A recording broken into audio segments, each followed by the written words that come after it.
শীতের সবজি দিয়ে এমন একটা রেসিপি নিয়ে চলে এসেছি যেটা বাচ্চা থেকে বড় সকলেই খুব ভালো খাবেন। বানানোও খুব সহজ আর টেস্টটা ভীষণ ভালো হয়। সবচেয়ে সুবিধা হচ্ছে বাচ্চাদের কিন্তু সবজি খাওয়ানোর এটা একটা ভীষণ ভালো technique. Hello guys, welcome to গরম মশলা উইথ এমজে। আশা করছি সকলে ভালো আছেন, সুস্থ আছেন। দেখুন, কিছু মনের মতো সবজি নিয়েছি গাজর, আর গাজরগুলোকে দেখুন লম্বা ভাবে একটু মোটা করে কেটে নিয়েছি বিন, নিয়েছি কিছুটা পেঁয়াজ, আর নিয়েছি ক্যাপসিকামগুলোকেও কিন্তু লম্বা ভাবে কেটে নিয়েছি। কড়াইতে দিয়ে দিচ্ছি সর্ষের তেল। রান্নাটা আমি সর্ষের তেলে করেছি, ইচ্ছে হলে কিন্তু আপনারা সাদা তেলেও রান্নাটা করতে পারেন। দিয়ে দিচ্ছি কেটে নেওয়া পেঁয়াজগুলো। 4টে মিডিয়াম সাইজের পেঁয়াজকে আমি কেটে নিয়েছি। সবজির পরিমাণ বেশি হলে পেঁয়াজের পরিমাণটাও একটু বাড়িয়ে দেবেন। পেঁয়াজটাকে ওই 2.5 মিনিট মতো আমি একটু ভেজে নিয়েছি। খুব লাল করে ভাজার কিন্তু এখানে প্রয়োজন নেই। দেখুন, পেঁয়াজটা মোটামুটি ভাজা হয়ে গিয়েছে। এইবার আমি একে একে সবজিগুলো দেব। আর এখানে বলে রাখি, আমি যে সবজি দিয়েছি সেগুলোই দিতে হবে সেরকম কোনো কথা নেই। ইচ্ছে হলে আরও কিছু সবজি কিন্তু আপনারা অ্যাড করতে পারেন। গাজর আর বিন প্রথমে দিয়ে দিয়েছি, যেহেতু গাজর আর বিন একটু শক্ত সবজি তাই এগুলোকে আগে দিয়ে দিলাম। এখানে আপনারা ইচ্ছে হলে কিন্তু বাঁধাকপি দিতে পারেন, ব্রোকলি দিতে পারেন, যা আপনাদের পছন্দ।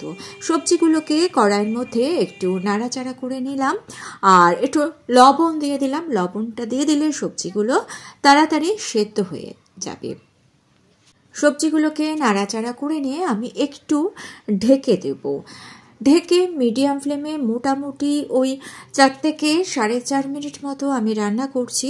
এটা হতে থাক। ততক্ষণে আরেকটি উপকরণ আমি একটু দেখিয়ে দিই। দেখুন, 400 গ্রাম বোনলেস চিকেন নিয়ে ছোট করে বাড়িতে কেটে নিয়েছি। এইবার এর মধ্যে স্বাদ অনুযায়ী লবণ দিয়ে দিলাম, হলুদ দিয়ে দিচ্ছি আদা রসুন বাটা, 15-20 কোয়া রসুনকে 3টে শুকনো লঙ্কা দিয়ে আর 1 ইঞ্চি আদা দিয়ে আমি বেটে নিয়েছিলাম, সেটা দিয়ে দিয়েছি। ঝাল লঙ্কার গুঁড়ো দিয়ে দিয়েছি। ঝাল লঙ্কার গুঁড়োটা আপনারা আপনাদের ইচ্ছে মতো দেবেন, মানে স্বাদ অনুযায়ী দেবেন। দিয়ে দিলাম ভিনিগার, 1 চামচ ভিনিগার দিয়ে দিচ্ছি। যদি ভিনিগার দিতে আপনাদের অসুবিধা হয় সেক্ষেত্রে লেবুর রস কিন্তু দিতে পারেন। 2 চামচ লেবুর রস দিয়ে দিলাম। ভালো করে চিকেনের সঙ্গে মশলাটাকে মিশিয়ে নিয়ে 10 মিনিট মতো রেখে দিয়েছিলাম। অন্যদিকে কড়াইয়ের মধ্যে সর্ষের তেল দিয়ে দিয়েছি। আগেও আমি সর্ষের তেল দিয়েছি আর এখনও সর্ষের তেলেই দিলাম, কারণ সর্ষের তেলে রান্নাটা করছি। ইচ্ছে হলে আপনারা সাদা তেলে রান্নাটা করতে পারেন। তেল গরম হয়ে গেলে এর মধ্যে দিয়ে দিলাম সেই ম্যারিনেট করা চিকেনটা। চিকেন কিন্তু খুব বেশি সময় ধরে ম্যারিনেট করার কোনো প্রয়োজন নেই। এইবার চিকেনটাকে আমি একটু ঢেকে দেবো এই কারণে যে ঢেকে দেওয়ার ফলে চিকেন থেকে জল বেরোবে, এর ফলে চিকেনটা কিন্তু সেদ্ধই হয়ে যাবে ভালো মতো। দেখুন, আমি চিকেনটাকে ঢেকে দিলাম। মিডিয়াম ফ্লেমে মোটামুটি 10 মিনিট কিন্তু রান্না করতে হবে। তবে মাঝখানে অবশ্যই 2-3 বার ঢাকা খুলে নাড়াচাড়া করতে হবে। আমি 10-12 মিনিট পর ঢাকাটা খুলে দিলাম। দেখুন, চিকেন থেকে জল বেরিয়েছে, সেই জলে চিকেনটা সেদ্ধ হয়ে গিয়েছে। আর আমি আর মাঝখানে দেখাইনি, কারণ ভিডিওটা বড় হয়ে যাবে। চিকেন থেকে জল বেরোবে, লবণ দিলে চিকেন থেকে জল বেরিয়ে যাবে, কোনো সমস্যা হবে না। আর চিকেনটা কতটা সেদ্ধ হয়েছে একটু দেখিয়ে দিই। দেখুন জল ছাড়াই চিকেনটা কিন্তু খুব সুন্দর সেদ্ধ হয়ে গিয়েছে। একটু চেক করে নেবেন। এক একজনের এক এক রকম একটু সময় লাগবে, কারণ চিকেনগুলো এক এক রকম হয়। যাই হোক, এইবার চিকেনটাকে আমি ওই 3-4 মিনিট একটু ভেজে নিচ্ছি। হাই ফ্লেমে ভাজবেন। হাই ফ্লেমে ভাজলে কিন্তু টেস্টটা বেশ সুন্দর আসে। দেখুন, চিকেনটা কিন্তু ভাজা হয়ে গিয়েছে। চিকেনটাকে আমি তুলে নিচ্ছি। বাচ্চারা কিন্তু এই ভাজা চিকেনটা খেতে খুব ভালোবাসে। আর দেখে নেব সবজিটা, আর আরও কিছু সবজি এখানে আমি অ্যাড করব। 4-5 মিনিট সবজিটাকে ঢেকে রান্না করেছি, তবে মাঝখানে কিন্তু অবশ্যই আমি 2 বার ঢাকা খুলে নাড়াচাড়া করে দিয়েছি। সবজি থেকে জল বেরিয়েছে, যেহেতু আমি যে সবজিগুলো নিয়েছি সেগুলো একেবারে টাটকা ছিল। যদি জল না বেরোয় তাহলে কিন্তু তলা থেকে ধরে আসবে, সেই বুঝে সবজিটাকে একটু নাড়াচাড়া করে দেবেন। ক্যাপসিকামগুলো দিয়ে ওই 2 মিনিট মতো নাড়াচাড়া করে নিলাম। এইবার এর মধ্যে আমি দিয়ে দিচ্ছি স্প্রিং অনিয়ন। স্প্রিং অনিয়নের যে সাদা অংশগুলো থাকে গোড়ার দিকে সেগুলো দিয়ে দিলাম, আর ভাজা চিকেনটাও দিয়ে দিলাম। চিকেন আর সবজিটাকে আমি আরও 4 থেকে 4.5 মিনিট মতো মিডিয়াম ফ্লেমে রান্না করে নিয়েছি। 4 মিনিট মতো রান্না করার পরই বেশ ড্রাই হয়ে গিয়েছে। এবার এর মধ্যে আমি অ্যাড করে দিয়েছি টমেটো কেচাপ। আমি 2-3 চামচ মতো টমেটো কেচাপ এখানে দিয়ে দিয়েছি। সেরকম কোনো পরিমাপ নেই, যতটা আপনাদের পছন্দ মানে টেস্ট অনুযায়ী এটা দেবেন, একটু বেশিও দিতে পারেন। আর দিয়ে দিলাম 1 চামচ ডার্ক সোয়া সস।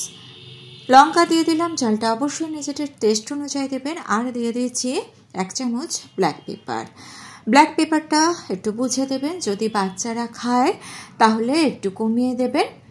হাই ফ্লেমে রান্না করব। এটাকে যেভাবে ইচ্ছে কিন্তু আপনারা খেতে পারেন। ইচ্ছে হলে এর মধ্যে একটু নুডলস মিশিয়ে দিতে পারেন, ইচ্ছে হলে এর মধ্যে একটু ভাত মিশিয়ে দিতে পারেন, যা আপনাদের ইচ্ছে হয়। এইবার এর মধ্যে আমি দিয়ে দিচ্ছি স্প্রিং অনিয়ন। স্প্রিং অনিয়ন যে দিতেই হবে সেরকম কোনো কথা নেই, তবে দিলে টেস্টটা ভালো লাগে তাই আমি দিলাম। আর ঘরে ছিল, যদি ঘরে না থাকে দেওয়ার কোনো প্রয়োজন নেই। স্প্রিং অনিয়নটা দিয়ে আরও ওই 3 থেকে 4 মিনিট মতো আমি একটু রান্না করে নিচ্ছি। এইসব সবজিগুলো দেওয়ার পরেই দেখবেন বেশ জল বেরোচ্ছে, কারণ স্প্রিং অনিয়ন থেকেও কিন্তু বেশ জল বেরোয়। মোটামুটি 3-4 মিনিট আমি রান্না করে নিচ্ছি। 3-4 মিনিট পর যখন এগুলো একটু ড্রাই হয়ে এসছে তখন এর মধ্যে আমি সামান্য একটু জল অ্যাড করছি।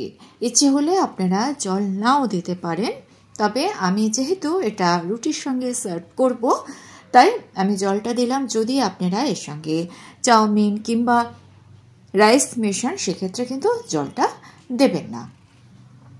আর আমি 1/2 কাপ মতো জল এখানে দিয়েছি। জলটা দিয়ে একটু ঢেকে দেবো, এর ফলে চিকেনটাও একটু ভালো মতো সেদ্ধ হয়ে যাবে। চিকেন আগেই সেদ্ধ হয়ে গিয়েছিল। মোটামুটি ওই 2 মিনিট মতো আমি ঢেকে রান্না করে নিয়েছি। 2 মিনিট পর কড়াইয়ের ঢাকনা খুলে দিলাম। দেখুন, বেশি কিন্তু মশলাপাতি একদমই ব্যবহার করিনি, ঘরে যে সাধারণ মশলাগুলো আমরা ব্যবহার করি সেগুলোই দিয়েছি। এইবার আরও 2-3 মিনিট একটু হাই ফ্লেমে রান্না করে নিলাম। রুটির সঙ্গে সার্ভ করছি, আপনারা যেভাবে ইচ্ছা খাবেন। আগেই বলেছি। দিয়ে দিলাম একটু চিনি। চিনিটা দিলে যে টক একটা ব্যাপার এসছে সেটা ব্যালেন্স হবে, তাই চিনিটা দিলাম, তবে অপছন্দ হলে দেবেন না। চিনিটা দিয়ে 1 মিনিট মতো নাড়াচাড়া করে নিচ্ছি। ভিডিওটা ভালো লেগে থাকলে চ্যানেলটাকে সাবস্ক্রাইব করে নিয়ে পাশে থাকা বেল আইকনটা প্রেস করে দিয়ে অল অপশনটা ক্লিক করে দেবেন, তাহলে যখনই নতুন কোনো ভিডিও আপলোড করব তার নোটিফিকেশন আপনাদের কাছে পৌঁছে যাবে। রান্নাটার কি নাম সেটা আমি বলতে পারবো না, যদি আপনাদের কোনো ভালো নাম মনে হয় অবশ্যই জানাবেন, আমার ভালো লাগবে। ভিডিওটা ভালো লেগে থাকলে ছোট করে একটা লাইক করার অনুরোধ রইল। আজকে তাহলে এই পর্যন্তই। Thanks for watching.